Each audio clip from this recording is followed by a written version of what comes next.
On one afternoon in Edina, Minnesota, a desperate 911 call broke the peace of a small neighborhood. It was January 5th, 2018. The caller was Livia Pruden, worried because she had not heard from her daughter, Christina, in more than 2 days. This was unusual because they were very close and spoke often. Police arrived at Christina's condo and met Livia. At first, everything inside looked normal. But when officers entered the master bedroom, something felt wrong. Clothes were scattered all over the floor, as if Christina had started packing quickly, but suddenly stopped. Detectives said the room looked like someone was rushing to leave, but never finished. Officers tried calling Christina's boyfriend, Joseph Porter, but his phone was disconnected. What Livia did not know was that police had been at the condo 40 hours earlier because of a domestic disturbance. On January 3rd, 2018, neighbors had called 911 after hearing loud arguing between Christina and Joseph. They were fighting because Christina was playing video games with a friend instead of spending time with him. Joseph became angry and hit his laptop, almost damaging a piece of furniture. He told police he wasn't trying to hurt Christina. He just lost his temper. The couple calmed down, so the officers left. 5 hours later, Christina called police again. They had argued once more. Joseph tried to walk away to cool down, but Christina got into his car, so he couldn't leave. Later, they both returned to the condo. And Christina told her mother she was worried about Joseph's anger. When officers arrived again, she told them she wanted Joseph out of her home. However, since Joseph had been living there for 5 months, the officers explained he had tenant rights. They told Christina she needed to file for eviction through the county. Joseph packed some things and went to sit in his car, try and find a place to stay for the night. After police left, Christina got into his car again and refused to get out. Joseph drove around and flagged down the same officers for help. He explained that he was trying to leave, but Christina kept getting into his car to continue the argument. The officer told them they needed to separate for the night. Christina agreed and walked back to her condo. Joseph drove away. That was the last time anyone saw either of them. Christina Pruden was an aspiring fashion designer loved deeply by her mother and grandmother. Her family had immigrated from Bulgaria, lived in Illinois for a while, and later moved to Minnesota. Joseph Porter, originally from Arkansas, enjoyed working on cars. He had a difficult childhood, but was trying to build a better life. He moved to Minnesota about 5 months earlier to live with Christina after they met online. At the time, he worked at a restaurant in a nearby town. Detectives brought Livia to the police station for an interview to begin piecing together what happened. Let's start in the beginning. When did Joseph Porter come to live with her in Minnesota? 1st of October. And how did your daughter meet him? On Facebook. He's from Arkansas, correct?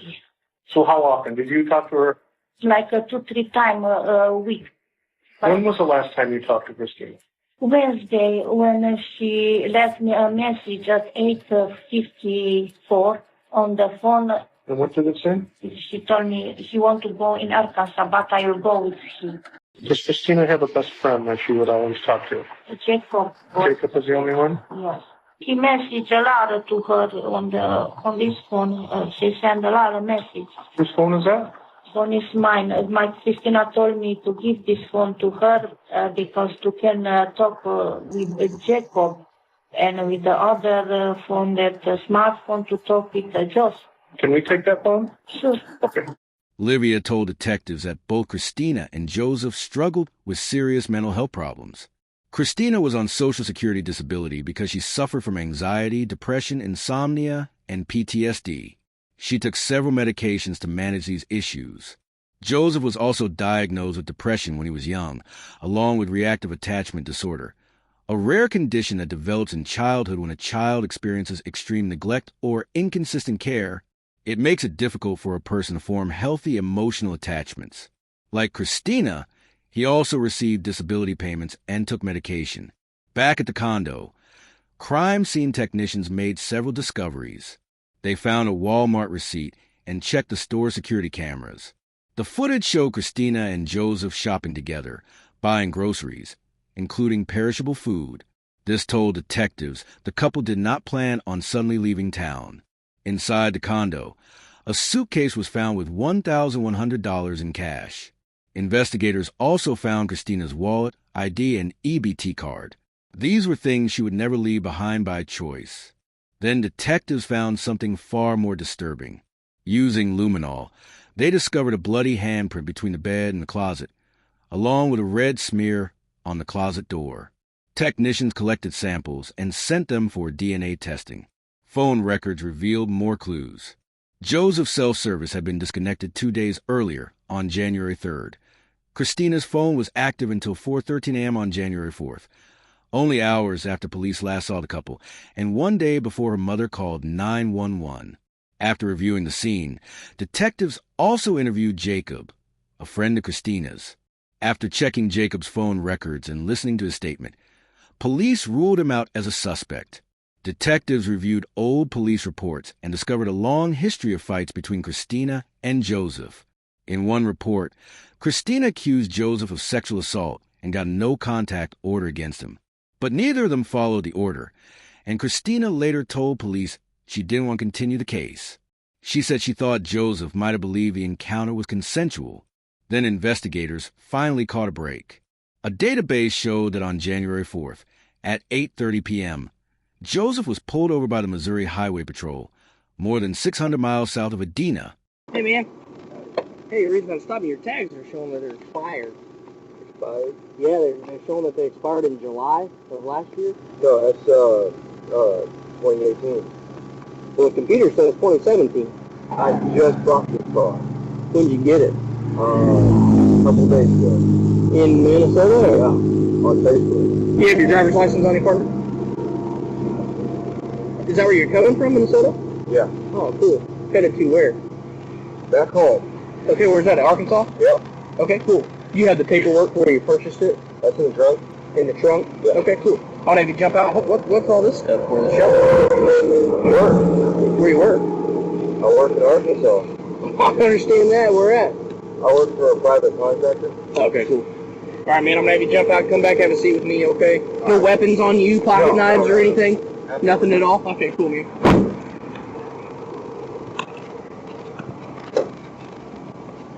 Want me to get paperwork? Yeah, sure. How long were you up there? I was up there for 5 months. Oh, okay. I thought maybe you just went up there to buy it. I would not go up there to buy a $300 car. Cool, man. I'm going to have you have a seat in the front passenger. Should be unlocked for you, okay?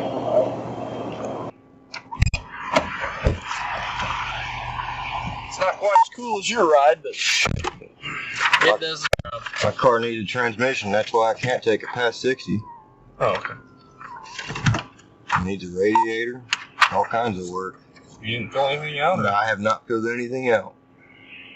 I wasn't planning on it until I got back home. Okay. Why is that? I can't really get a title for it up there. I have to have a mailing address down here. So what were you doing up there for 5 months? Working? Yeah. It says license year 2017 to 1995 black Honda Accord. July 2017, what it says right here in the computer. So I don't know if they put a sticker on there that didn't belong on there, or if there's something else going on with it, but something not driving right. And you bought it when you buy it, you said? Just a few days ago. Okay. Is this a Hemi? Yeah. So when did you get stopped in that up there? Just a couple days ago. Okay. So everything happened a couple days ago. You had a lot of stuff going on in the last couple of days. So do you have insurance on the vehicle now? No, sir, I do not. What are you going to do if you crash? I got a lot of tools. Yes. You ever been arrested for anything? Yes, sir. I was arrested when I was 18 for secondary battery use of a deadly weapon under a firearm. I got in a fight with somebody who was a lot bigger than me. Yeah. And then I got arrested when I was 20 with another individual for possession of a stolen vehicle. Okay. Any drug violations? Absolutely not. Don't use any drugs, no weed, nothing. You don't smoke any weed? No, I don't even drink. All I drink is water and Rockstar. So it's safe to say there's nothing illegal in that vehicle? Absolutely No not. stolen property? No. No illegal drugs? No. Nothing like that. You got a lot of stuff in there, obviously. Yeah, I do. He just handed me the title and the keys, and I gave him $300. All right, man. I'm gonna issue a ticket for the tag. Me now. Okay. It's a finding collection center ticket. It's due in 30 days. Your information, vehicle's information, fill display valid plates. My information's at the bottom. This one, like I said, you can pay on the internet at this website or by phone. Either one of those ways, the debit card or credit card, or you can just mail it in with a check or a money order. Okay. And they'll take care of it. I don't normally give warnings for no insurance. I mean, if what you're telling me is true and you've just had it a few days, I guess it's somewhat understandable. But obviously, if you're driving from Minnesota to Arkansas, if you smash into somebody you don't have insurance, obviously, ain't gonna be a good thing because it's expensive if you don't have anything to help you out. Okay. All right. So make sure you're being super cautious. Thank you. Have a safe night, all right? You too. Since Christina was still missing, police changed Joseph's status to a wanted person for possible kidnapping. On January 9th, investigators got a new clue. Christina's phone pinged near a Walmart in Cabot, Arkansas. The FBI joined the case and pulled the store surveillance video.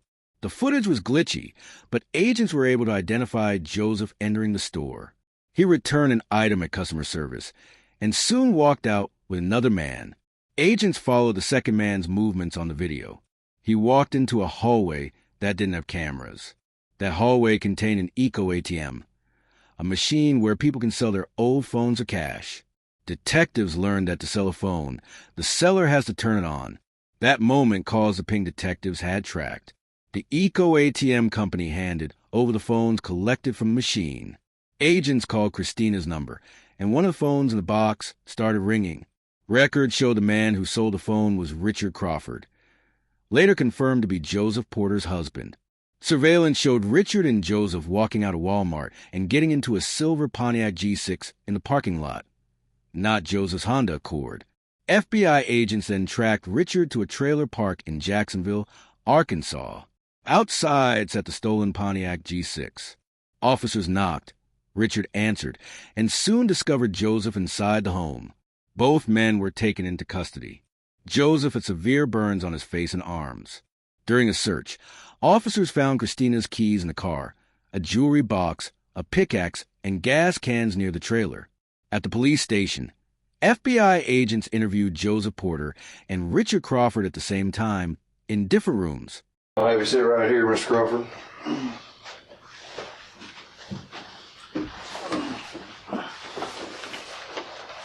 You are not a suspect at this point, but I do want to ask you some questions pertaining to Joseph, really. And to protect you, to protect me, legally you're covered and I'll be covered. I want to read you your Miranda rights. You've been read your rights before, so you understand kind of the process. You understand all those that are with you? Okay. If you understand those, just sign your name on the dotted line now. How long has Joseph stayed with you? He moved there with me in December. We moved from California there. He left January 8th of 2017. So a year. I mean, right at 1 year. Right. A year and a month. Right. Well, let's see, December, January, February, March, April, May, June. He was there 6 months with me. What's your relationship with Joseph? Legally married. Legally married? Where did y'all get married In at? California, San Luis Obispo, California. Okay. When did y'all get married?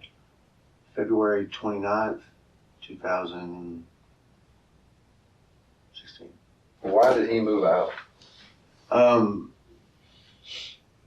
I drank a lot. Okay. I drank beer a lot. I don't drink now, and we argued a lot, and he moved in with his mother. You got a relationship with his mother at all? I've been talking to her the last few days, Okay. and that's pretty much it. Before that, we didn't even like each other before that. What was your conversation the last couple of days about? Him being in the area Mhm. and wanted for jumping parole, He was wanted for questioning. That's all I know. Questioning for what? He didn't say. She didn't say. Because his mother lies a lot. She's lied to me. She's lied, to try to get him in trouble and everything else. So I just took it. He's been there a couple of days. Couple one, couple two. How? 2 days. He's been there 2 days. He's been there 2. The last 2 days is the first time I've seen him since June. And he just showed up. Mm-hmm. From Minnesota, he drove to your place and just showed up. He didn't say where he came from. He said he'd been camping along the way. Asked me, can I stay a couple of nights, and then because he was leaving in the morning. He was leaving today? Yes. Okay. And supposedly he had to go back to Minnesota because he told me I was on probation, not parole. Okay. And he had to see his PO on the 17th. Was he burnt on the 7th? Yes. Burns all over his face and stuff? What do you say that was from? It says from a camp sleeping too close to his campfire. Okay. Out there at your trailer, I asked you about a black car. Have you seen a black car? Now I have never seen a black car. I've never seen the car, period. His mother told me that if he comes around, he'll be driving a black Honda. When he arrived to see you, he had that silver car? Yes. You being his husband, why wouldn't you question where he's been and what he's been doing? I just didn't, I never. You weren't curious where he's been for the last... Yeah, I've asked him I knew where he'd been. His mother told me where he's been. He's been in Minnesota. Okay. And seeing some girl, and that's basically all I know. Let's visit about that girl that he was seeing. What Mama say about that girl? Said that's what he was on probation for, I guess they fought a lot, and for some domestic stuff, and that's what she told me that he was on probation for. Did Mama mention the girl's name? Did Joseph mention the girl's I name? think her name was Christina. And what has Joseph said about Christina since y'all two got back together? He said they fought and they split up, and he come back down this way. Did he say where she's at? Is she still up there? Did she travel with him? Or? Evidently, she's still there. You know her last name? No. Where'd you The go? place I went with him I went to Walmart. Okay. Walmart where? What time? Walmart in Cabot. Be real specific. I sold the phone for him at the Eco ATM. At the what ATM? Eco ATM, that's where you recycle cell phones. Okay. And what do you get for selling a cell phone? I think he got like $85. The reason he wanted me to do it because I did that while he went to the customer service. Why do you go to customer service? He returned a propane hose or something like that. Why do you have a propane hose? I don't know, it was brand new. I guess for his camp. Where's the pickaxe now? It was actually leaned up against my trailer house right there. He got everything out of his car. Those gas cans are side of your house. Are those yours? No. Which are those? Those are his. They come out of the back of his car. That SUV, that white SUV that's sitting out front, is that yours? That is mine. That was a Christmas present for my sister. Where's the wheels? Um, It's sitting there on tires. Actually, I've been in Oklahoma. I was in Oklahoma before I came here, Uh-huh. visiting my family. And I failed to make the payment on my tires, so they came and got them. And I've got to go back to get the wheels. I don't know why they took my wheels. Those were my wheels. So they repoed your wheels, the tires. Where's the tires? And I got to go get them tomorrow. When did they get repoed? Probably 3 days ago, I think. Did Joseph ask you to do anything else for him other than take care of that cell phone? No, he asked me to put some Neosporin on his face and asked me to take a shower and do laundry. I let him do that. Speaking of the trailer and stuff in the trailer, being in a relationship, you guys play, well, I say play, he ever dressed like a woman, you ever dressed like a woman, that sort of thing? No. Okay. No. Very masculine kind of relationship. Yes. Okay, so no hair products, no makeup products, No. nothing like that. No. Did you see Joseph with any firearms or anything? No. As far as I know, he's never had a firearm. So y'all just talked, y'all didn't rekindle anything and agree to, stay together or anything? He was just. I mean, we're married. I mean, he said he's never getting divorced. I said, well. Speaking of that, I mean, what's your thoughts on him? Mama saying that he hooked up with a female. That's by his choice. I mean, that's totally. That's okay. That's okay with him if he wants to do that. I mean, he could have left any time anyway. So y'all got like an open relationship kind of thing. Well, no, we didn't have. But it just happened. We just split up. And he come back. And he was wanting to get back together. But I'm just pretty much done. We got snack cakes and Dr. Pepper. That was your That's breakfast? my breakfast. Okay, so what did y'all eat for lunch yesterday? For lunch yesterday, I think it was snack cakes and ramen noodles. Supper? I went to bed. I was wore out the last couple of days. How come? Just from new situation. You know, I'm not, and we stayed up, you know, late, you know, watching movies. At your place? Yeah, listening to music, stuff like that. Did y'all talk about reconciling? Yeah, we had talked about that. Like I told him, I'm pretty much done. That silver car that's out there is his car? He tell you how much you paid for it or where you got it from? He said it was around $6,500. He didn't tell me where he got it. Where's a guy like Joseph get $6,500? He made payments. I mean, he draws a Social Security check. He doesn't work? You No. got a trade? He does mechanic work on the side. You ever seen him with any suitcases or anything? No, just his backpacks and stuff with his clothes in it that he had. Anything you're leaving out, man? Nothing I can think of at all. Most of the details are accurate as far as, you know, Walmart and, you know, gift card and the phone and when he arrived and all that stuff. But I think what you're leaving out is some of the talk that you guys had back and forth about specifically Christina. So The only thing that he told me is they fought a lot. She called him, you know, this and that, blah, blah, and that's pretty much it. It was a tender subject anyway because, you know, he was with her, you know, anyway. You know, so we didn't discuss that. He's been in jail 3 times because of her. You know, and that's pretty much it. Same thing his mother told me, really. I mean, for the most part, everything lines out, man, except for the conversations that y'all two had 2 evenings, versus what he says versus what you say. Mm-hmm. As far as the conversation that took place about him and you didn't know her last name, Christina. Mm-hmm. He was just saying that he was, you know, with her, and then they got into a fight. He was packing his stuff. She didn't want him to pack his stuff. They were fighting, and he left and came down this way. Don't know, like I said, don't know what day it was or anything. He didn't mention days, dates, anything. He was probably wanted for questioning about a missing person and Didn't this strike you as odd? yeah, but like I said, she's crazy. Mama You know, or Christina? Mama. I don't know Christina. Okay. Mama has always been trying to get him in trouble all her life. You know, like even when he wasn't doing anything. You never met Christina? No. Never seen her? Never seen her. Seen a picture of her? He showed you a picture of her? I've seen a picture of her on Facebook. Were you Facebook stalking? You know, no. When I first found out they were together months and months and months ago, you know, I sent her an email telling her that, you know, we were married, and I wanted her to know that. Where'd you and him meet? We met at McDonald's on McCain, 2013. Just saw each other at McDonald's and struck up a conversation and turned into love, and y'all got married. Pretty much. Sharing a Big Mac and fell in love. Yeah, pretty much. When I went to California, and Was that the girl you saw on Facebook? yeah, but she didn't have all that makeup on my skin, yeah. I think that's her. His mother had gave me her phone number 2 days ago and gave me Joey's phone number 2 days ago.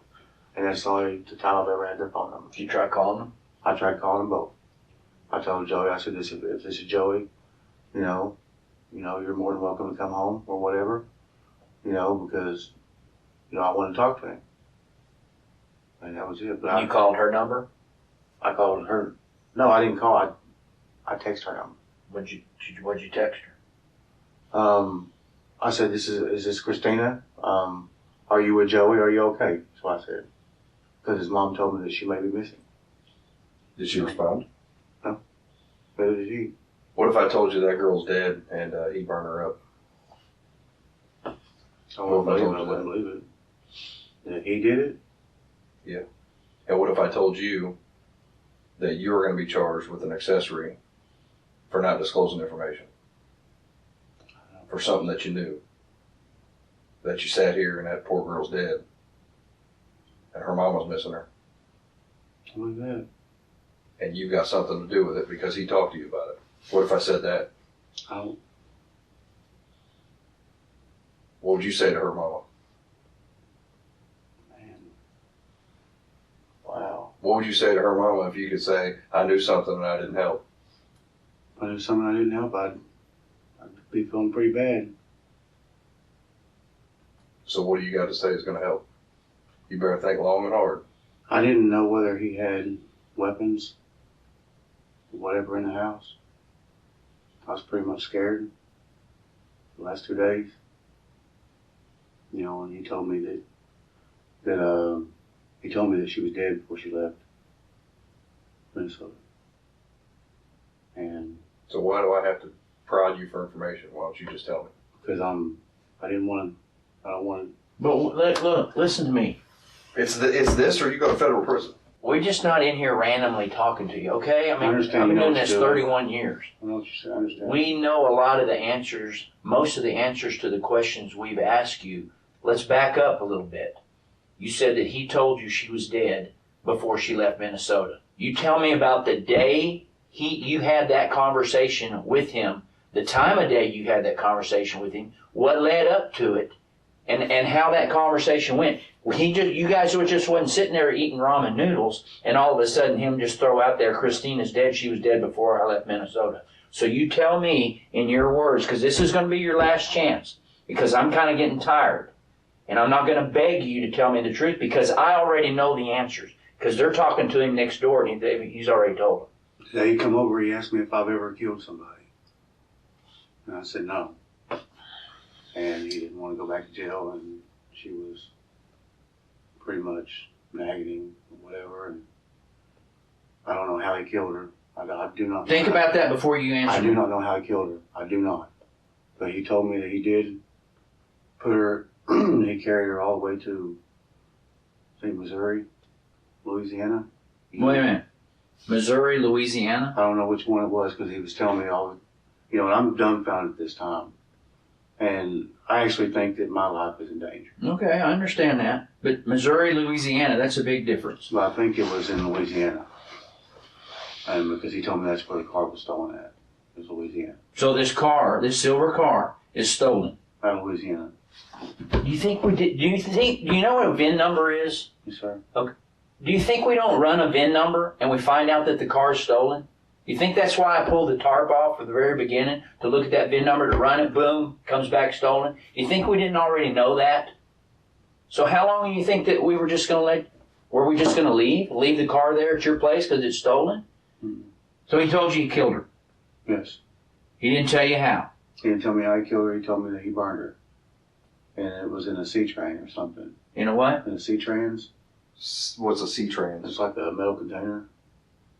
Like one of them shipping containers they all on That's trains it, yeah. and cargo ships? Yeah. And where do you say he did that at? He said, I think it was Louisiana. That's bull. Where do you say he did that? He said Louisiana. That's what he told me. So he's drove from Minnesota with a dead body in his car all the way to Louisiana, burn her up, and then drove here and stayed with your neighbors for 2 days before he ever come to That's see exactly his what he told husband. me. He told me that he burned her in Louisiana. And why did he say he burned her? To get rid of the body. Is that how he got burnt? That's how he got burned. Did he tell you that? Yes. He told you that he got burnt burning the body. Yes. Now you're telling me that he That's got... what he told me, and then later on he told me what happened. So what did he say happened? Start to finish. When he come over, he asked me if I'd ever killed anybody. And he told me, he said, I think it's going to become an addiction.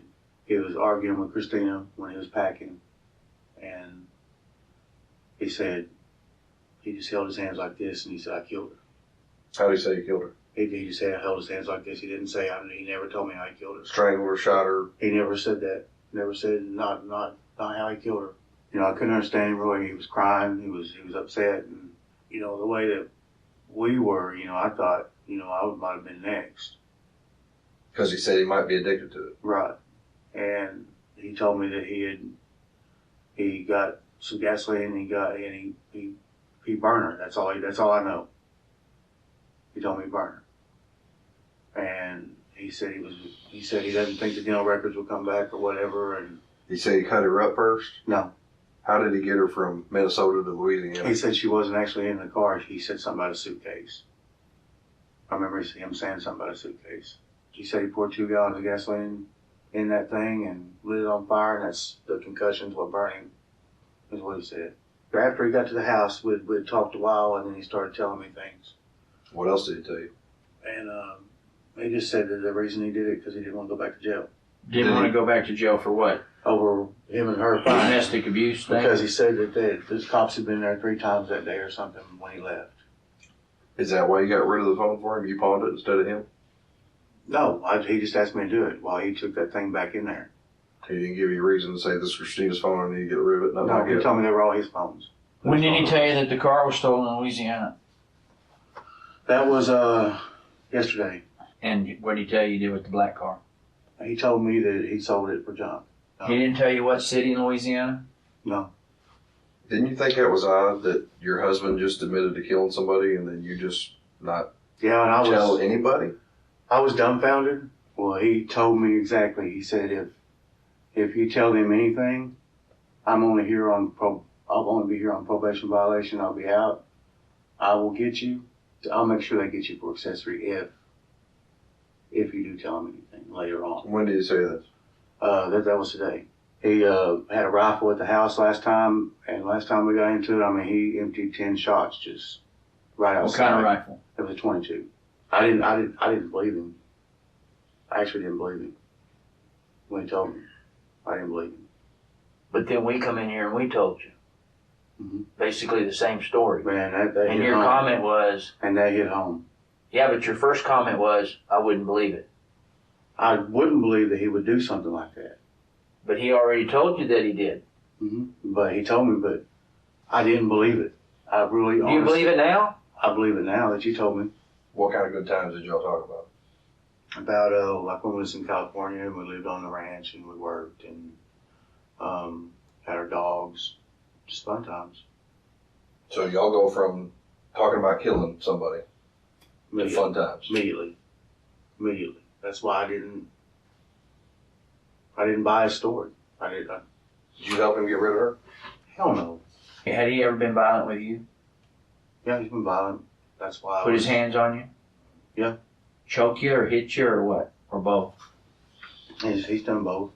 When we knocked on your trailer, what were y'all doing? I was sleeping. You were asleep. I was asleep. Was he asleep?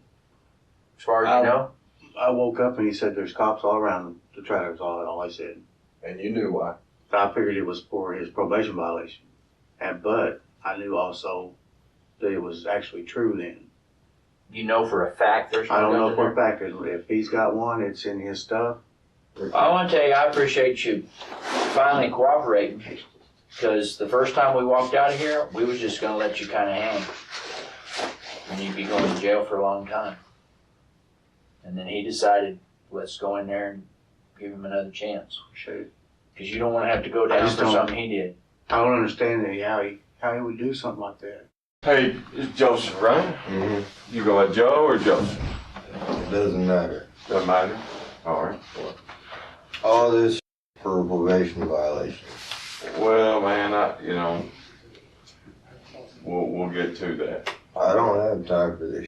Okay. Well, let's get it done, and then we'll move on. And if it's just a simple probation violation or whatever it is, then we'll get it done. We'll get it knocked out. I work for the FBI, and we just want to visit with you, take some time, and talk with what's going on. You think it's probation violation that you're here for? That's all I've done wrong. Well, okay. What did you violate? What's your violation? I left the state of Minnesota. You're on violation there? I mean, you're on probation in Minnesota? Yeah. So you've been convicted for something there? Mm-hmm. What were you convicted for in Minnesota? I was convicted for Danko violation. For what? Danko violation. What is Danko? Violating a no contact order. They sentenced you to probation, Mm-hmm. and then you were not supposed to leave the state. I wasn't supposed to leave the state of Minnesota, and here I am. Where are you originally from? Oregon. Oregon. Why are you asking me questions that you already have the answers to?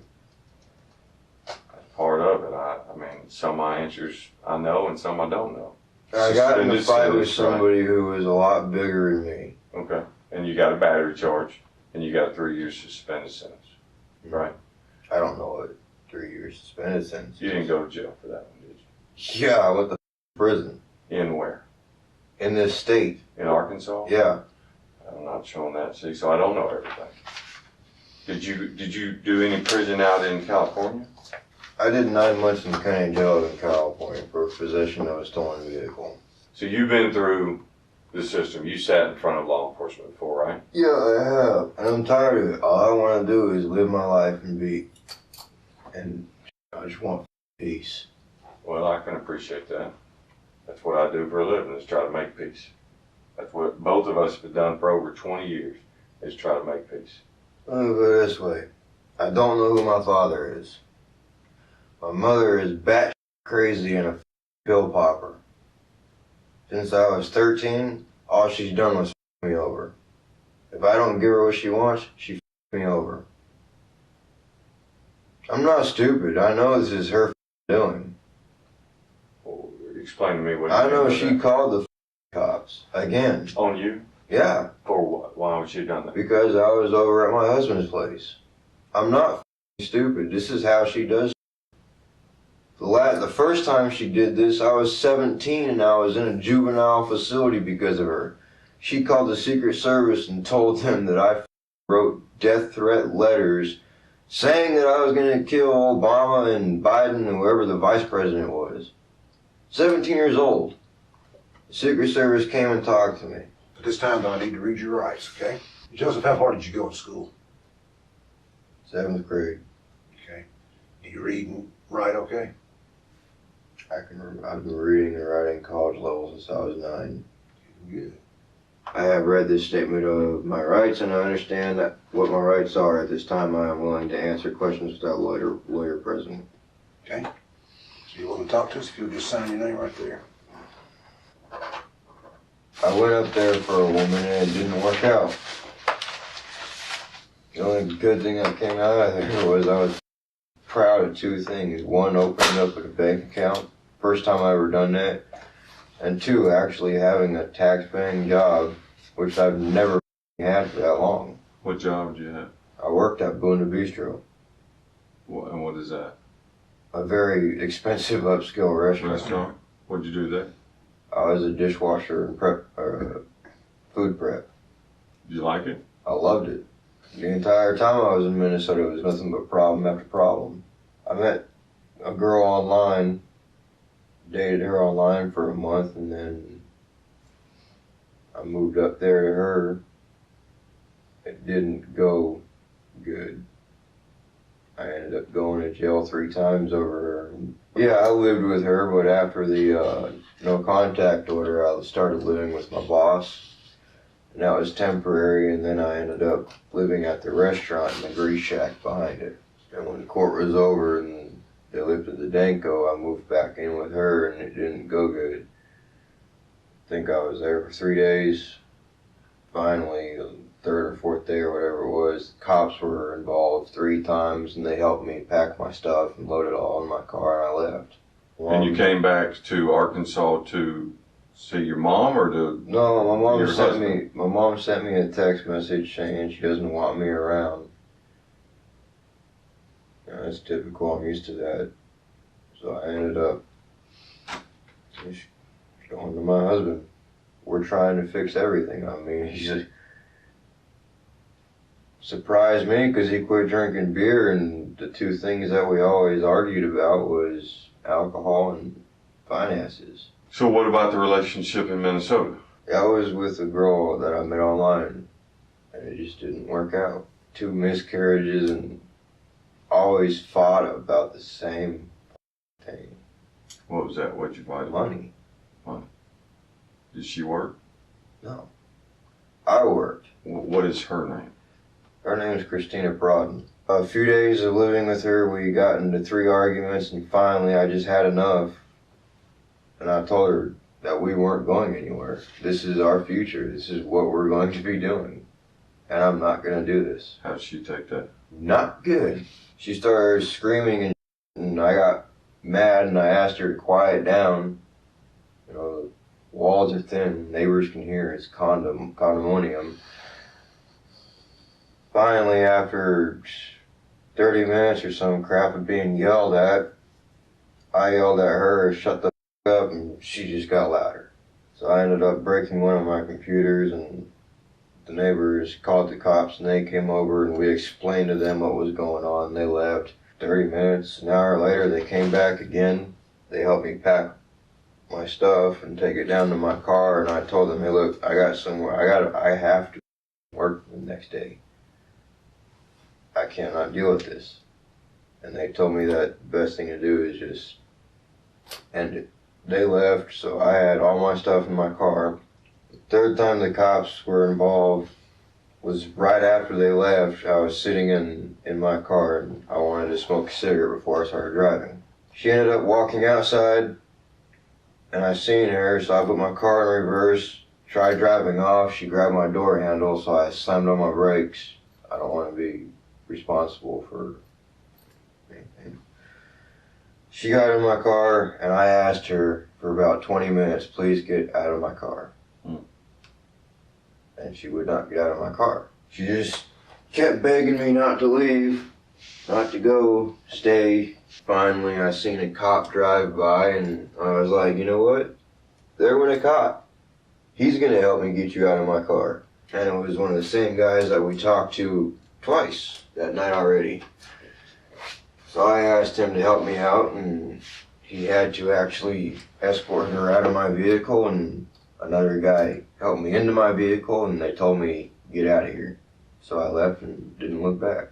And I got some messages saying, call me.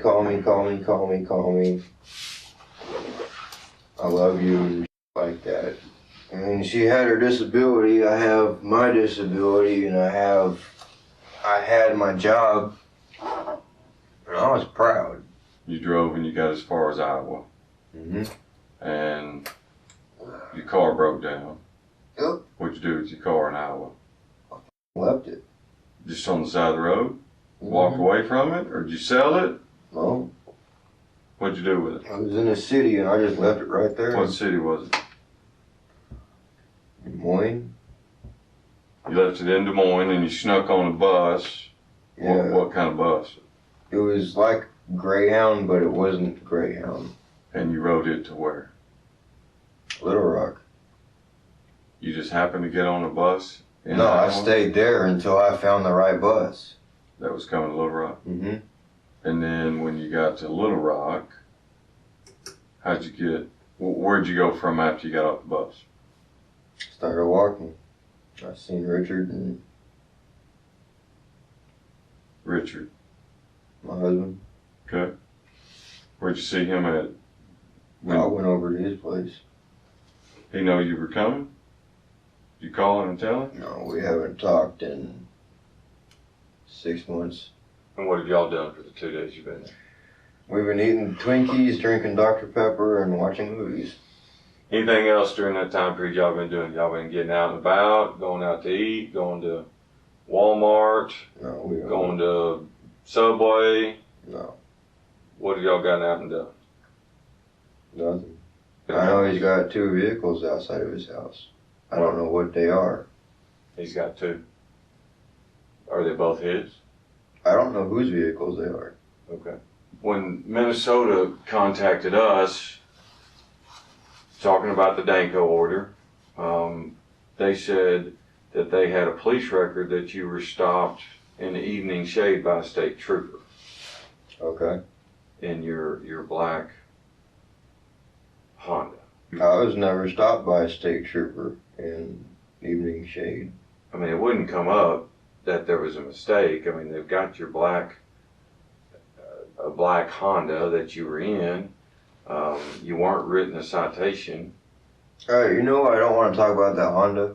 Why is that? That Honda was illegal. I didn't have any paperwork on it. Okay. All I had was a title, but I never filled it out. I got 3 tickets in that car. 2 for no insurance, and the guy that I bought it from, I paid $300.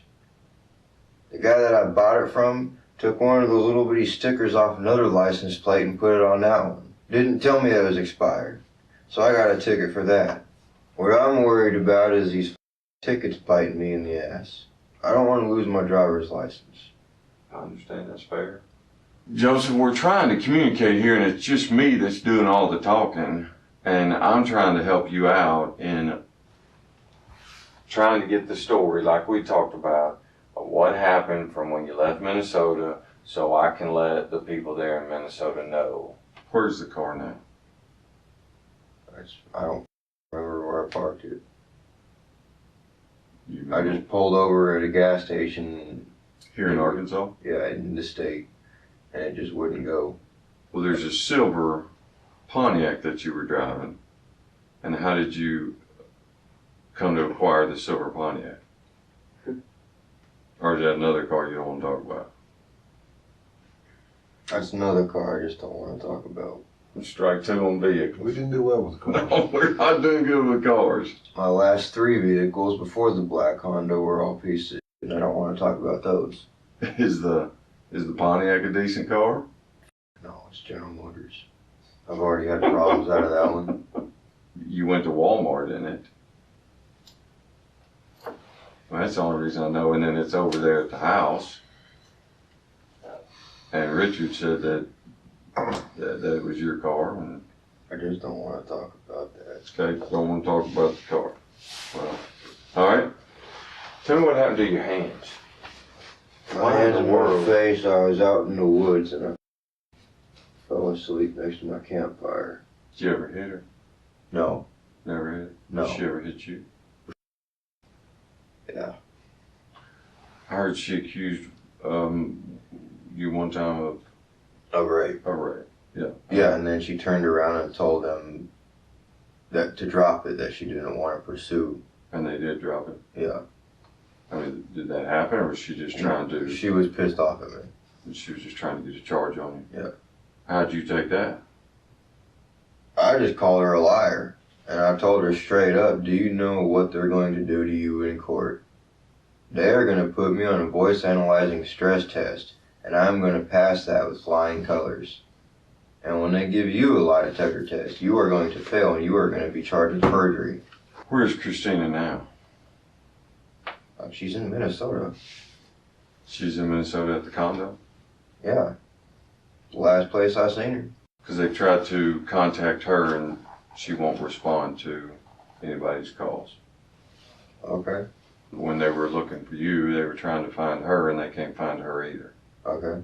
The cops have had that problem with her before. Of her disappearing? Of her not answering their calls. How should we get a hold of Christina? Because there's a lot of people that are concerned Go to her about place. That's been done. She's not there. Go to her mom's place. She's not there. Her mom's worried about her. It's the only 2 places I know of. She's not either one, and you were the last one that had contact with her besides. I'm not the last one that had besides contact the with her. police that were there that night when you said you left. That's the last one that she's had contact with.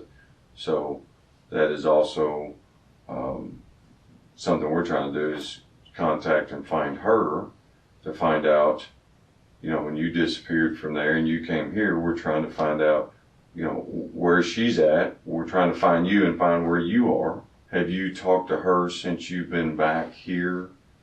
Communicated, I'm sorry, we're done, another fight, anything? I haven't talked to her since. So when you rolled out of there and the police packed your bags. Yeah, that's the last time I talked to her. Did she come to Arkansas with you? No. Are you sure? Yeah. No way. No. Man, we're trying to figure it out. Tell me what y'all were doing at Walmart. Walmart. I'm getting cigarettes. I was returning propane hose adapter that I bought several months back. Did you also sell some phones? Yeah, those are some of the phones that I had. Did you sell some? Yeah. Okay. Says that it's owned by a company out of New Orleans, Louisiana. Okay. Is it stolen? How am I supposed to know? I don't know. If it's stolen, it would have been repossessed. You're exactly right. It wasn't reported stolen. I mean, but the guy that you got it from or traded with it, was it New Orleans? I mean, is he from New Orleans? And I mean, out of the life of me that you got through without getting any ticket, that's pretty slick. You must be able to talk well to the guy that pulled you over. How's that? Because even I was me, actually asleep in the car. Oh, you mean you were stationary? Yeah. I told him straight up, I just got this car and I don't have any paperwork on it. Where was that? Is that out here at the lake? Yeah. If you're not taken back to Minnesota, that is your plan, would be to stay here and reconcile with him. Mm-hmm. Did you talk with him about your relationship with Christina? Briefly, and just enough from me for him to know that I had sex with a slut first and then I met Christina and dated her for a while and it didn't work. He still feels for it all? I love that woman. I have her name tattooed on my chest. We ran a trace on Christina's phone. Okay. It's here in Cabot and here in Jacksonville, and it's been showing where you are. I don't have it. Is she here? Not that I'm aware of.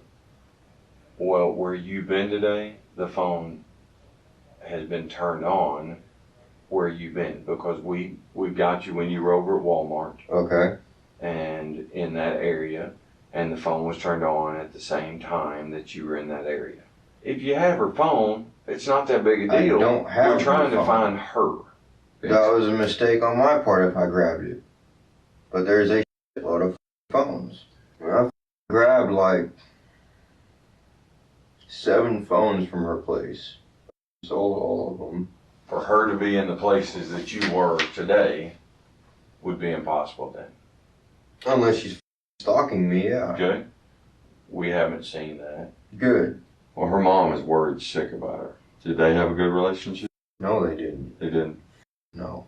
They had the relationship that I've ever seen between a parent and a child. And then Christina has told me that her mom stabbed her in the arm here, and to get even, Christina stabbed her in the foot. And I've seen Christina slap the shit out of her mom. I've seen her mom slap Christina's grandmother, who's damn near 90-something. Christina had told her mom recently that she was fearful for her safety She's because also of y'all's relationship, yours and hers relationship. She's also told the courts that. And then she turned around and told the courts that, no, she's not afraid of me. She wants me living with her. She's wishy-washy. It was the best relationship that I've had. You had a restraining order. You got arrested twice. You gotta understand, in a short amount of time, with Richard, when I first met him, it was fresh out of the Marines, PTSD, a lot of blackout spells and violence for years, 2 years. So I went through a lot of with him. And with her, I went to jail over 3 times and a lot of arguments, but nobody's actually ever taken me out on dates. No one's ever told me that I'm beautiful and shit like that. She makes me feel really good. Well, nobody's ever treated me the way that she did. And I loved it. I love her for it. If you will communicate and be honest with us, I can get the probation violation thrown out. I just told you everything. You told me you took a Greyhound bus here. You didn't. You told me that you didn't have a cell phone, then you said maybe you did. You told me that you didn't drive the black Honda here, and you did. It's just a bunch of psychology. I'm not a psychology major. It's not what I do. But you're a Fed. So what's your opinion of feds? Have you ever sat down with feds before? Or is this your first time? So tell me, what is a Fed supposed to be? Fed is supposed to be somebody who's extremely smart, knows how to get inside the minds of other individuals, knows how to solve things and delve deep. That sounds pretty impressive. I don't know that I'd put myself on that full pedestal, but I want to do my job, I want to do it well, but I don't know if I'd go that far. I'm a truth finder and seeker, and that's what I want. That's all I desire. There's nothing else that I can tell you. Richard tells a completely different story. And good for him. But quit wasting my time and take me back to that goddamn holding cell. did you go to Louisiana on your way through this trip? I've never been to Louisiana a day in my life. Whose gas cans are those at the trailer? Well, those are all my gas cans from Minnesota. Is it possible that you just reached your breaking point and y'all started arguing and you hurt? There's no way in hell. Maybe you didn't mean to. I don't think you're the kind of guy who would teach a fight a woman. There's no way in hell. I mean, crap, I've been married 30 years. You know how many times we fought to the point that I've had to just get up and leave because I was afraid I was going to hurt her? That stuff happens in a relationship. That's not unusual. There is no way in hell. Tell me, what are we going back to? You said I'm going back. No, I'm going back to the holding cell. Kiss my ass. I'm going back to the holding cell. I will take you. We're done. We are done. Okay. I hear you. Sit down. No, I'm not sitting down. You can take me back. You can take me back or I'll walk back. No, you can't leave until we get the police officer. So I want you to sit down. If Bro. you want to quit going around the circles, we'll quit going around the circles. Did you have anything to do with Christina being disappeared? No. You haven't acted very concerned about it when we've told you that she's been missing all this time. Her mom doesn't know where she is. We've checked every place we know. Her phone has been in your possession, not in her possession, and you haven't acted that Why am I concerned supposed about to be concerned about all this bull? Because you told us you love her. And That's why you should be concerned. You asked us a question, that's a straightforward question. Why should you be and concerned? my mother has cancer and I love her, but I'm not concerned about my mother. Did you tell Richard what happened to Christina? Why don't you kiss my ass? I'm asking you a question. Did you tell Richard what happened to Christina? No, I didn't. We're going to find Christina, with or without you. And I'd rather you help us and help yourself than the way you're choosing to go. You can't bring Christina back to life, but you can tell us where she is. What are you talking about? You know exactly what I'm talking about. So I'm going to ask you again, how did you burn yourself? I'm going to tell you again, I'm done talking. You just keep asking the same questions. Because, man, I want you to tell me the truth. I want you to tell the truth. I want you to kiss my ass and suck my but that ain't happening. It's not going to happen. We're going to find her. Okay. We're going to find I hope you do. We're going to find And when you find her, tell her I still want my $500. We just talked to Richard. We need to kill her and burn You heard that? Do what? I just got through talking to Richard, and Richard said that you killed her and burned her. Yeah. So Richard gave it up. So now we know. We know the truth. Richard has no reason why. He got no reason to lie. Sounds like somebody doesn't want to go to jail. And anybody in the right situation is going to lie their ass off just not to go to jail. Give whoever family she has some closure of what happened so they're not worried about where her body is. Take me back to the cell now. The FBI soon discovered fire in New Orleans that matched what Richard had described. On January 6th, around 9:30 p.m., New Orleans police responded to a burning shipping container. Not far from the scene, officers found Joseph's black Honda Accord. The car had no license plates. A short distance away was the business where the Pontiac G6 had been stolen. When police searched Joseph's Honda, they found 2 receipts, one from Home Depot and one from AutoZone. Surveillance video from a Home Depot in Belton, Missouri showed Joseph buying a pickaxe and a shovel. At AutoZone, he purchased a red gas can, which cameras later showed him filling at a gas station. Inside the burned shipping container, investigators found a badly burned body. DNA and dental records confirmed it was Christina Pruden. Back at her condo, the bloody handprint found earlier was also confirmed to match her DNA. The Hennepin County Attorney's Office charged Joseph with second-degree murder. Detectives then faced the painful job of telling Livia, Christina's mother, that her daughter had been found dead. Some weeks after Joseph's arrest, detectives interviewed him again. Joe, I'm Blake Hostetter. I'm with the FBI out of Minneapolis. I'm Joel Moore with the Idaho Police Department in Minnesota. I don't mean any offense to either one of you, Yeah. but you're FBI, you're police, and I would like my lawyer here. Okay, that's your choice. That's your choice. I can't stop you from that. I was hoping to have a conversation with you. I have some I'm sure you got lots of questions. I've got some answers that I can give you today. I know you talked to. I got a couple questions. Yeah, I know you talked to my counterparts from down here a couple months ago.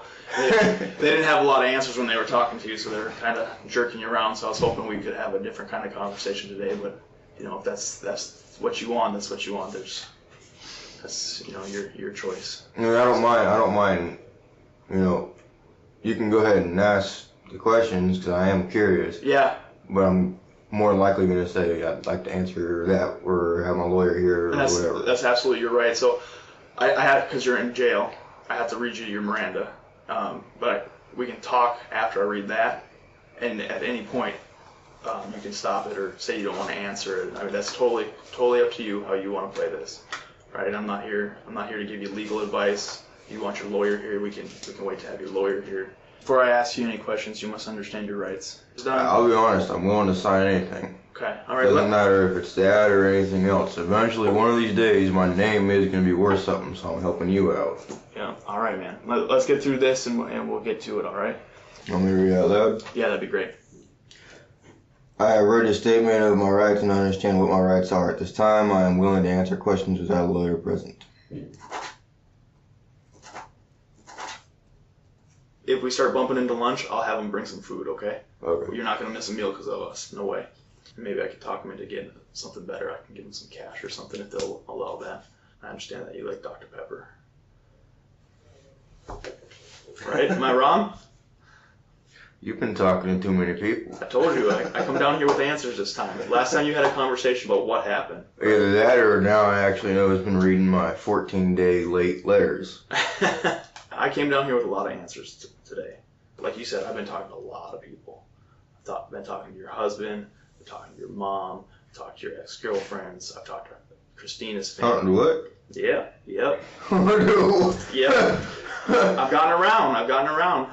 Well, you talked to my ex-girlfriends. Mm-hmm. As in plural. Well, one specifically. Yeah, that's what I thought. Yeah, one specifically. Just saying. Bird brain. Yeah. So I've done my homework. And I don't think you've gotten a fair shake on the picture being painted. I don't. But I'm hoping you can kind of fill in the why it happened for me, because that's the part I want to know. Because that helps the attorneys decide which direction to go. That helps me decide what to recommend to the attorneys. At the end of the day, my job is just to gather all the facts. Is it easier if I tell you what I think happened? And you tell me if I'm right or wrong? Does that work? What I think happened that night, you guys were arguing. Christina's a volatile girl. I would venture to say maybe even a little bit of an unstable girl. You loved her with all your heart, and I think we've all been in a relationship where that love is on fire, and the next minute you guys are screaming and yelling and throwing pots and pans. That kind of love. Everybody's been in a relationship that's volatile like that. And I think that's the kind of relationship you and her had. I think that night you guys were having one of the bad nights. And she called the cops, tried to get you out of there. You tried to leave. She jumped in your car crying, telling you not to leave. So you pulled up to the police officer. You had her, the police officer help you get her out of your car. And at some point you ended up back in that apartment with her. I think, was it to get your stuff? To get out of there? Was that why you were back in there after those couple contacts with the police, is to get your stuff? I'm not here to play games with you, Joe. I'm not here to play games. I'm here to cover my ass. Yeah, I'm just letting you know. We're here for the why now. I ended up with the Danko and I ended up homeless. And in Minnesota, that's not easy. No, it's cold as especially when you're used to humidity. Yeah. My boss told me about the grease shed, the grease room in the back of the building. 2 metal doors, got grease dumpster, fire department. But it's got a heater in it. So that night, when the cops were involved 3 times, I went back to my little cubbyhole, laid down, and my phone started just going off the wall. So I started checking the messages, and she wanted me to come back. Yeah. She called and text or something like that on the Text Now app. Called and texted and wanted the video chat on Facebook. Told myself, don't respond, just go to sleep. But I ended up responding to her. She said she wanted me to come back. She couldn't sleep. She wanted to cuddle. She loved me. She forgave me. She promised that she would take care of me. Now, that's what a woman's supposed to do. Yeah. A man works his ass off, even if it's part-time. Washing dishes at a high pace ain't easy for me. Yeah. But I loved it. 3 days a week, every day my back hurt like hell. Come home from work, you're supposed to have dinner, the house is supposed to be clean. She did the dishes a lot, but I always cleaned up the house. I vacuumed, made the bed. She did the laundry most of the time. But all her money, and that was one of the biggest things we fought about was finances. I told her that she has an addiction, she needs help. All those purses on top, Michael Kors and $400. I told her, I'm out busting I scrapped my truck and that abandoned car so you can do this kind of shit. I bust my ass so that we can eat. Right. She's buying purses. Purses and other shit. Clothes. So I ended up going to Walmart. I had this feeling that she was gonna throw my ass out of the house again, take my keys, throw my ass out, and the cops told her that the keys were mine. I'm a resident there, or whatever they call it. You were paying rent, so you had a right to be there. Yeah. So I ended up getting a key made for the door, and I just spent like $40 on one of those nice Brinks, deadbolts and doorknobs. Yeah. Because her mom had keys to her place, and she didn't want her mom walking in there all the time. Like that. So I ended up changing it for her, spending my money on that. If you notice, it was upside down. It was the first time I ever changed it. I was wondering about that. And I couldn't figure it out, and I'm like, it's not that hard.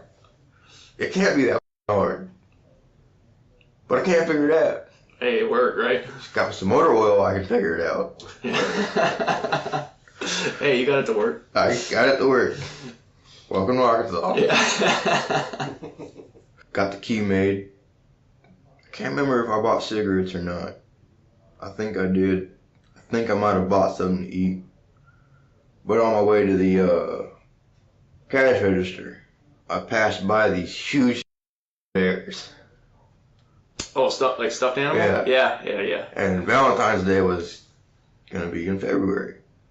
And I know she likes stuffed animals. All her exes gave her stuffed animals, and even this Jacob dude gave her a alpaca made from alpaca fur. And I was actually wanting to get a purple one because her favorite color is purple, but they didn't have one. So I'm like, I guess pink's gonna have to work. $30, and I looked at it and I'm like, all right, I think I can do it. I didn't have maybe but $80 in my pocket that I could spend. Sure. So I grab the bear and I have all this other shit.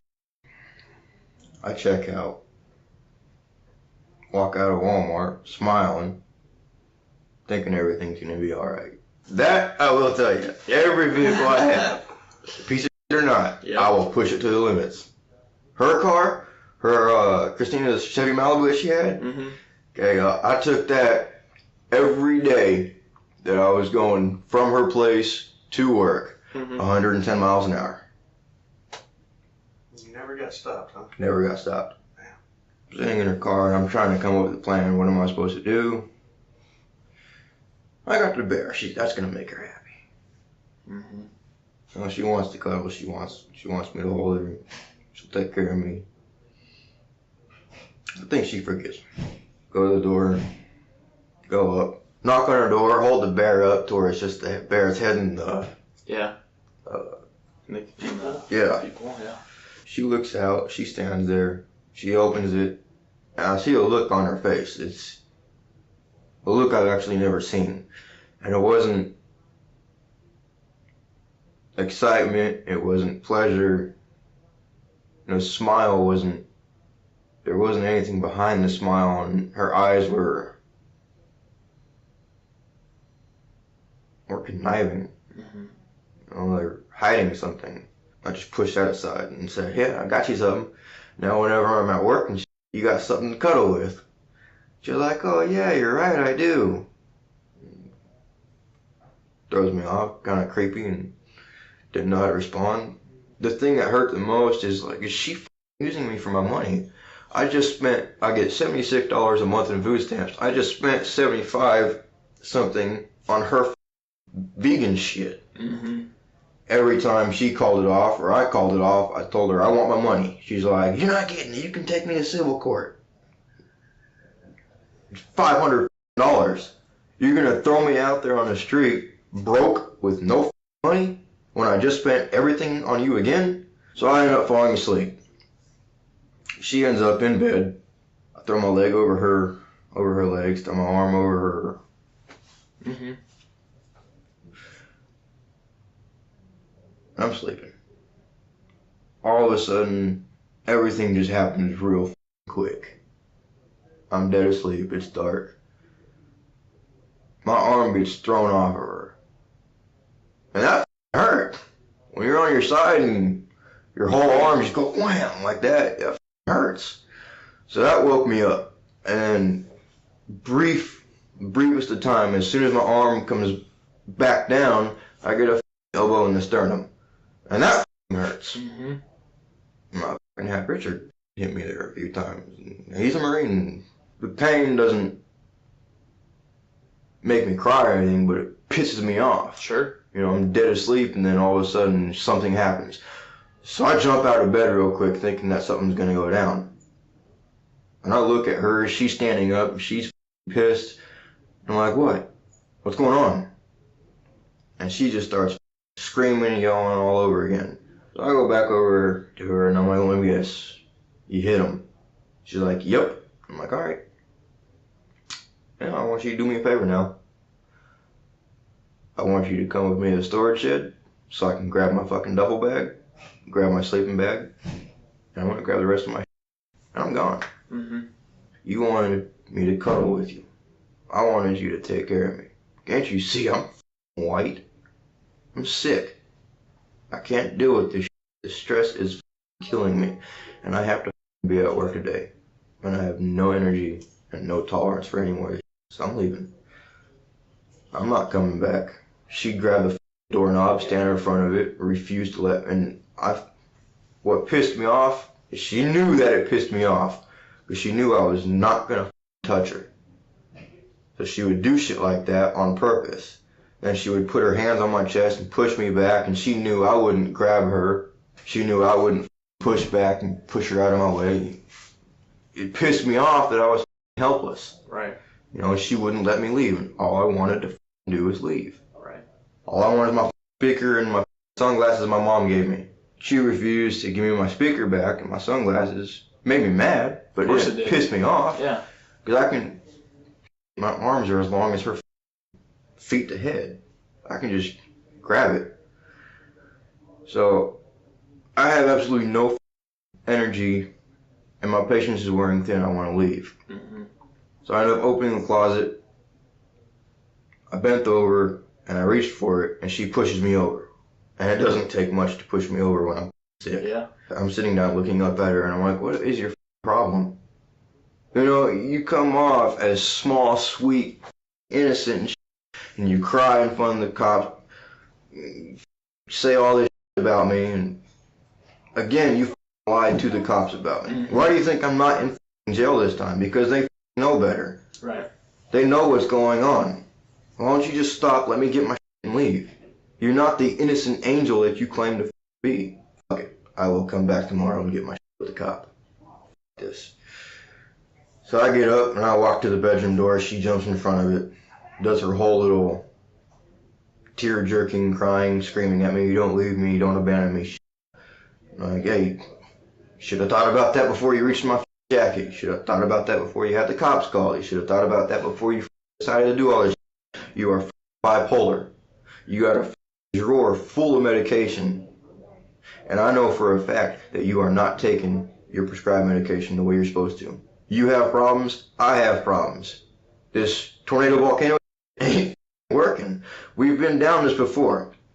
We've done everything we can. I'm doing everything I can, but I'm gonna be honest, I haven't seen you do shit. You're still the same person. What's she saying to all this? She's screaming. And most of the time when she screamed, it was high-pitched and in Bulgarian. That's gotta get to you. She's grabbing the doorknob, standing in front of it, and like I said, I'm not gonna grab her. Mm-hmm. The cops already explained, even if I just raise my hand, it's an assault charge. I'm not gonna do that shit.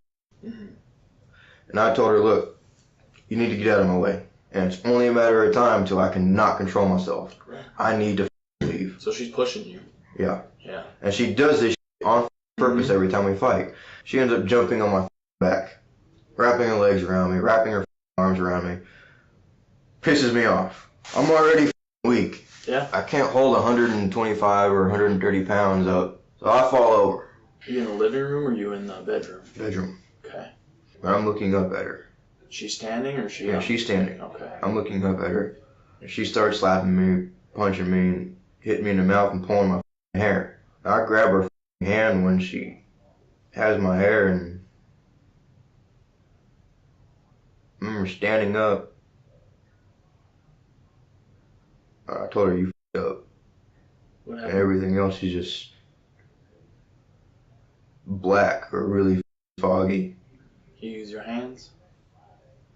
I don't remember. There's a time lapse. What's the next thing you remember? Confusion. How so? Fear.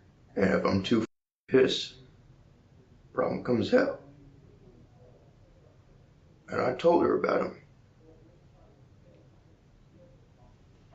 Don't ever push me to the point, because I can't stop what he does.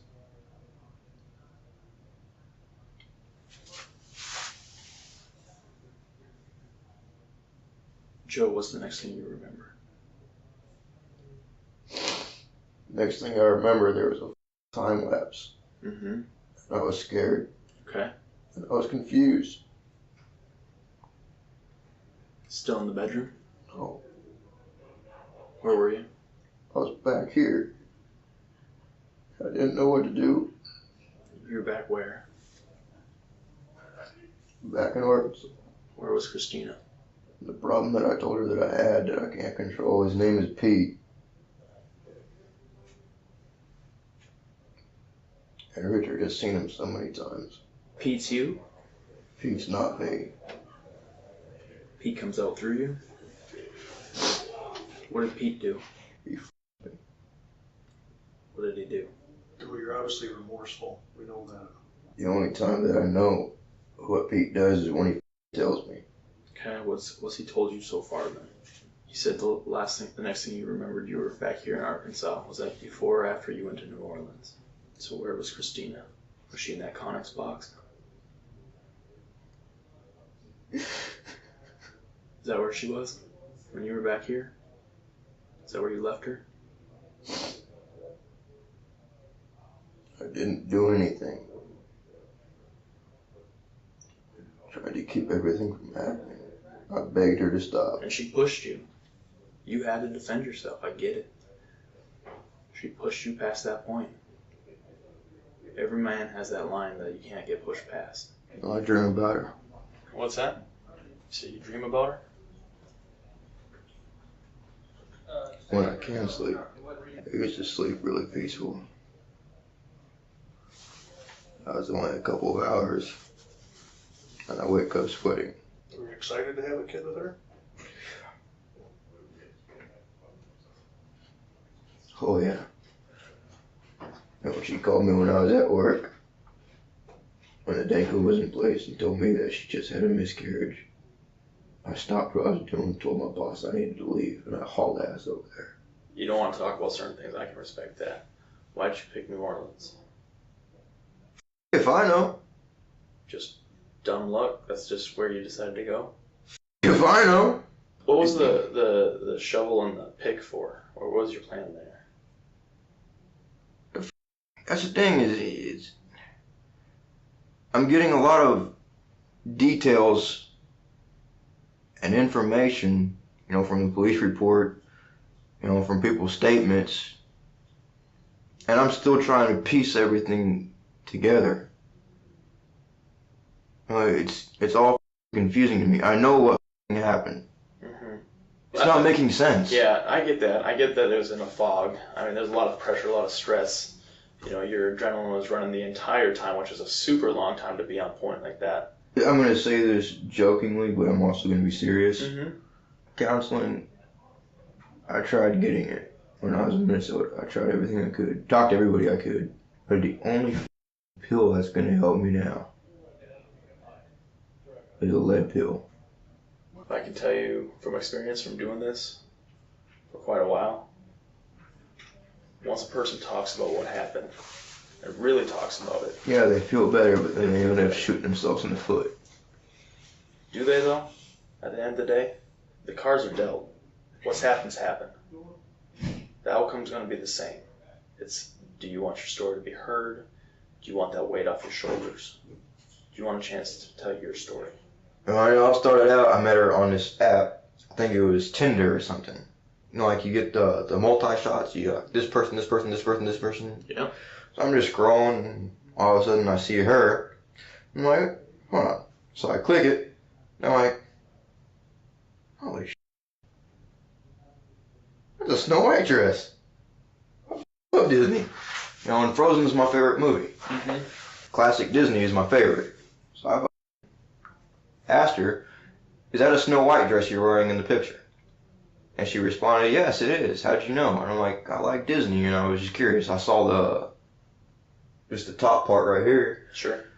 You know, and then we started just talking. You know, there's one thing that I was keeping from her, and that was marriage. Mm-hmm. Eventually it came out. And it came out when I was still down here. And how'd she take that? not very well. Me and Christina were just talking, you know, learning about each other, just being friends, and that's all I actually wanted from her. Christina and I are getting to know each other, and about a month goes by and she drops the bomb. And it took me by surprise. She told me, I think I have feelings for you.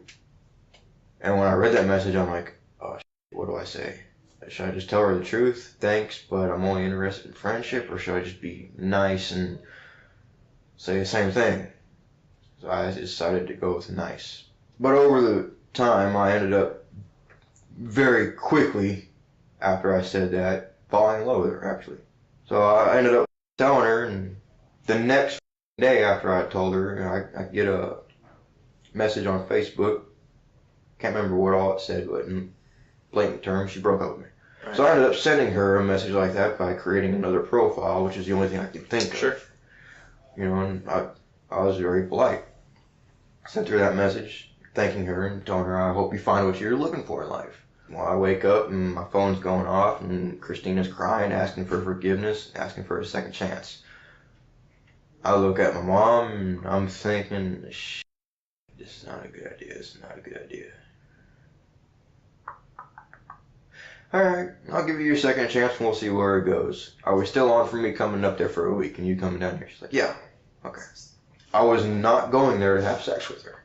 I was going over there to get to know her in person, like that, and I told her, hey, look, I'm going to sleep in my truck with my dog. She didn't want me doing that, and I didn't want my dog sleeping out there by himself, but I wanted to bring him inside, but the place doesn't allow pets. I got no other choice but to get rid of my dog. Probably the second or third day I was there, and I cried. Months afterwards, I would actually sit on the edge of her bed, and I would cry, and I'd say, I miss my dog, I miss my boy. Joe, when did you tell Richard what happened? When I was at his trailer. Did you go to his house before New Orleans, or did you come back to his house from New Orleans? Is that... Oh, I ended up at his place after everything. I got stopped in Minnesota, Missouri, and then down here, and then Evening Shade. In Missouri and Evening Shades, they come up and talked to you and looked at the car, right? Or was it just Missouri? No, both of them. Had both of them, right? Both of them searched my vehicle. How'd that make you feel? I gave them permission. I know you did. She was in the car.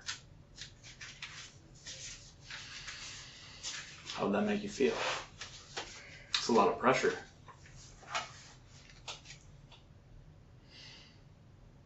It's a lot of pressure having her in that suitcase. Which one was it? The red one or the black one?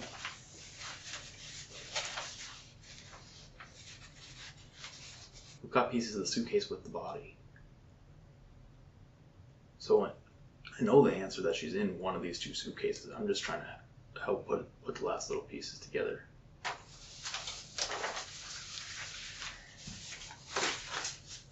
Right here, Joe. See that right here? Look at it. Look at this, Joe.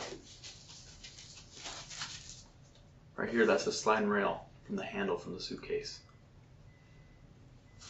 It's hard to look at.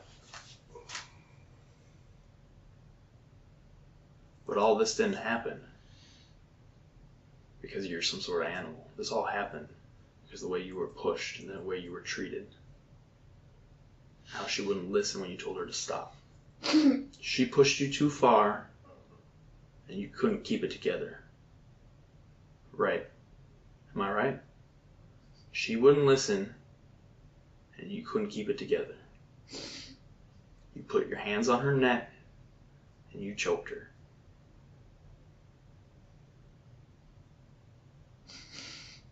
It's not your fault. It's not your fault, Joe. And she started putting her hands on you, started pushing you, grabbing you by your hair, disrespecting you. Give up all your money for her. So she could feed her addiction, her purses. Well, she pissed away all her money. She wants you to take her out to $60 dinners. But she can't even afford to buy her own food. One minute she loves you, and the next minute she's kicking you out. There's only so far a person can get pushed. The anger took over. And you choked her. And then when you finally let go, there was no more life left. And you panicked. And you panicked and you did the next thing you could figure out to do. And she already had the suitcases out. And so you took the biggest suitcase and you emptied it out. And you put her in it. And you panicked. And you kept panicking. And you jumped in that car. And you started making your plan and making your trip. That's what I think happened, Joe. Is that what happened? Can I see that picture again? Which one? That's your baby. That's your baby. Am I right? Is what I said is what happened, isn't it, Joe?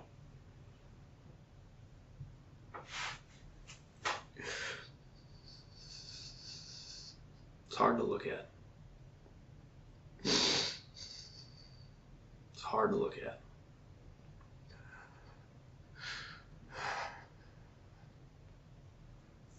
Right there's a piece of the suitcase handle, Joe. We know what happened. I just told you what happened, Joe. You gotta make a decision. Do you want to carry this alone? Or do you want to get it off your chest? What happened? It doesn't matter if I talk about it or not. Well, it does matter. It's still gonna be there when I sleep. It's there with me every minute of the day. You are not the first guy I've talked to in this position, Joe.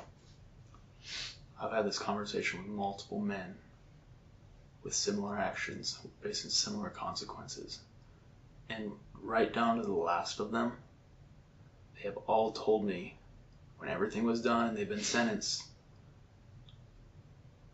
the one thing that they were happy they did is that they talked about it. But you owe it to yourself. No. I owe it to her.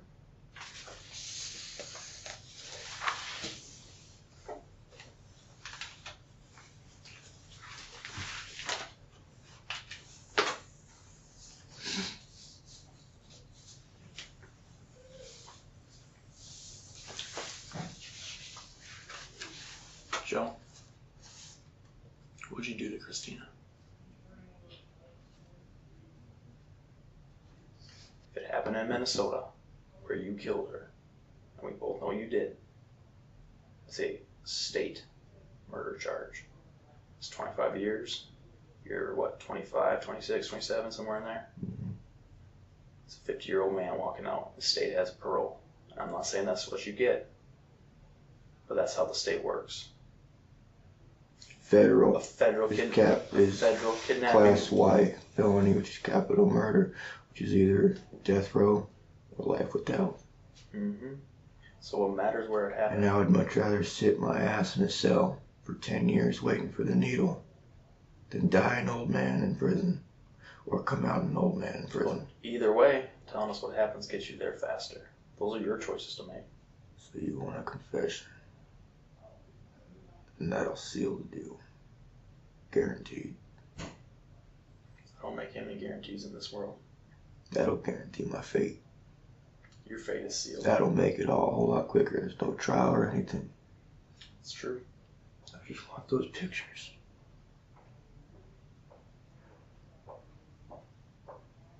And I want you to give me the f***ing needle. That's not my decision, Joe. You know, why did you stop in Belton, Missouri? And where? Belton, Missouri, in Home Depot. Okay, why did you stop there? What caused you to stop there? You know, those are some of the answers we're looking for. Why did you stop there? In Missouri. Yeah. Yeah.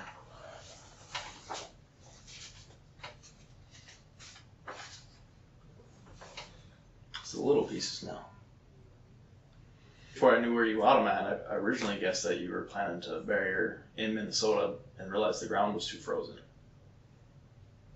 But then once we've actually sorted out where you got it, that didn't make sense anymore. I knew each thing that I was leaving behind would get found. It had to tie back to me. I wanted that. Walk us through beginning to end. She grabbed my hair. I was still sitting down. I got up, grabbed her hand, looked at her, and told her, "You f***ed up. I couldn't take it anymore. I told you if I'm too scared, too pissed, no more comes out, and I'm gone." Pete took control. And I wasn't man enough to stop him.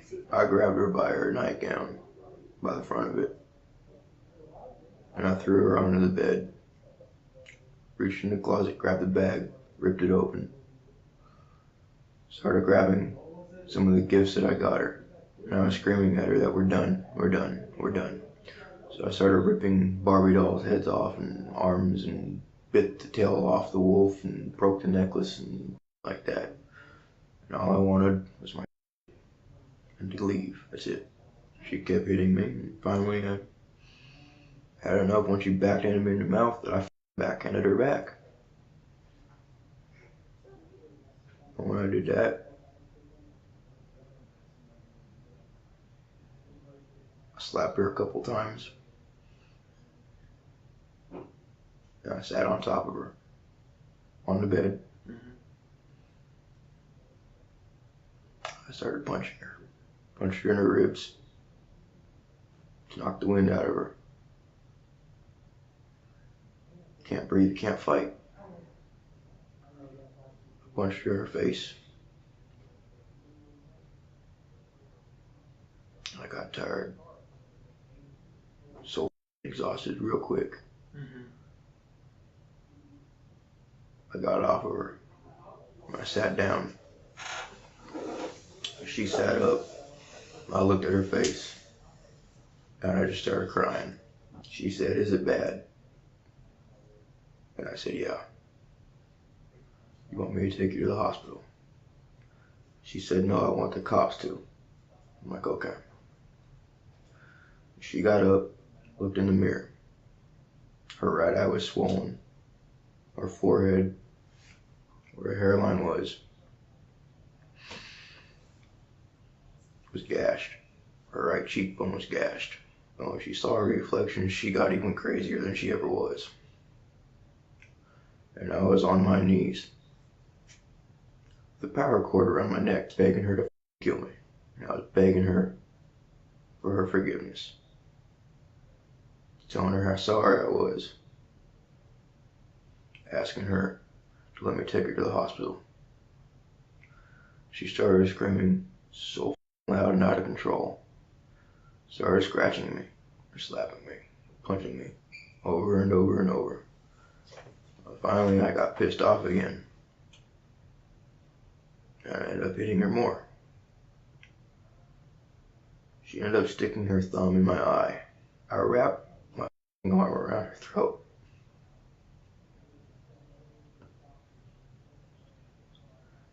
And all I wanted to do was render her unconscious.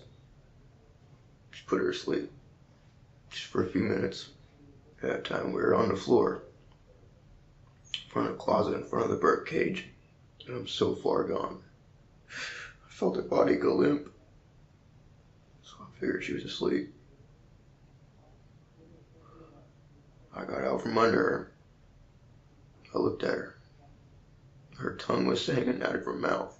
Her lips were blue. I've never given CPR. In 7th grade, they did what they could to teach us. And I tried what I could. Pumped her chest. I gave her mouth to mouth, but nothing happened.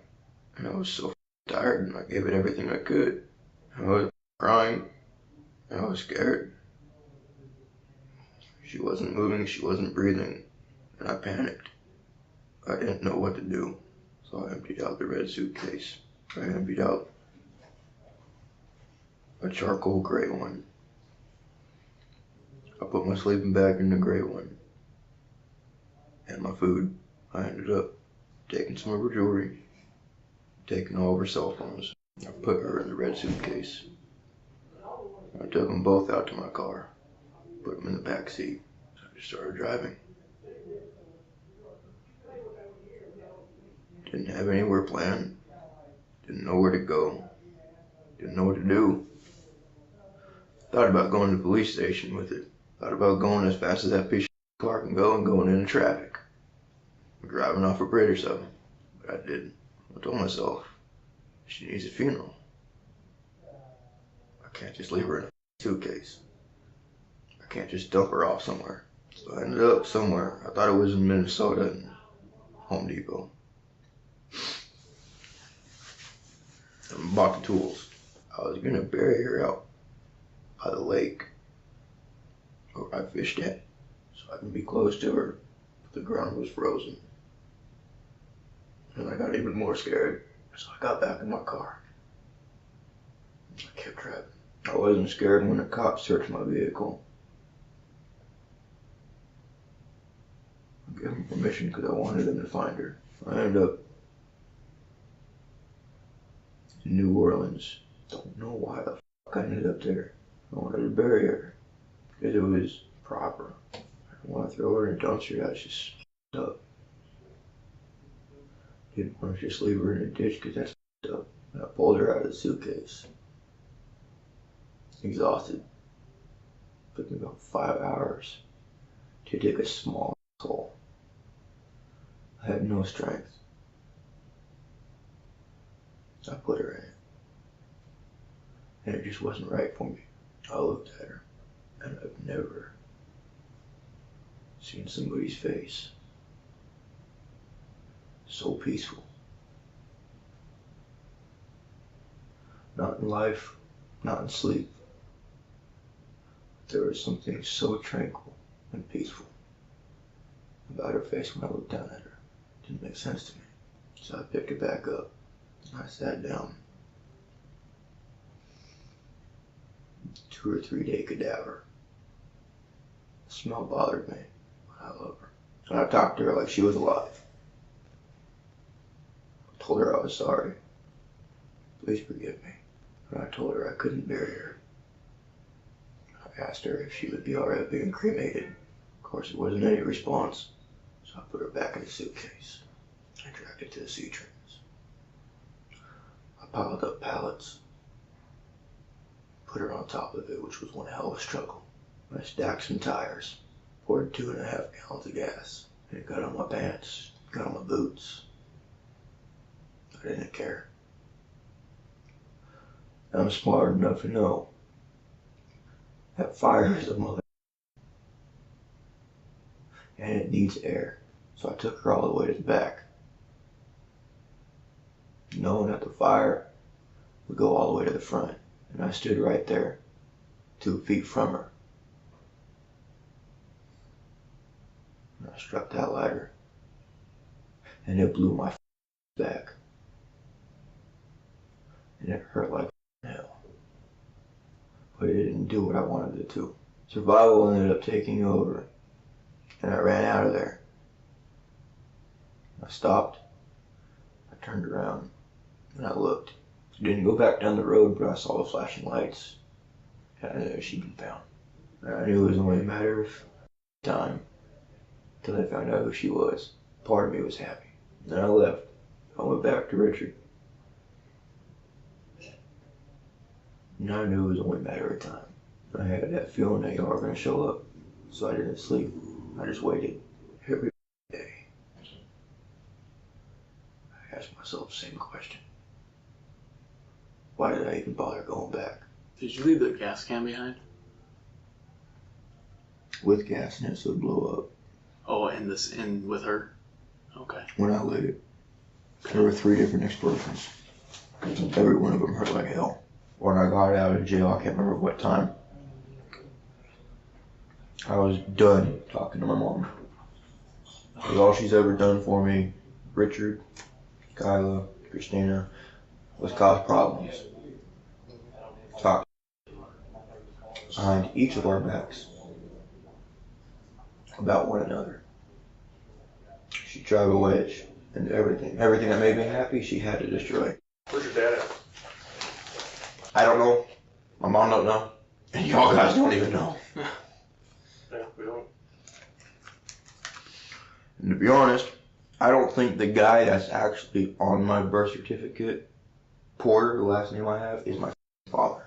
I look 100% identical to my dead uncle. And I know my mother and my uncle had one hell of an estranged relationship. Because it is not normal for 2 adults, siblings, from the same parents, a girl to be sitting, adults mind you, 20s, the girl to be sitting on a toilet, and the guy to be standing in the bathroom with her butt ass naked.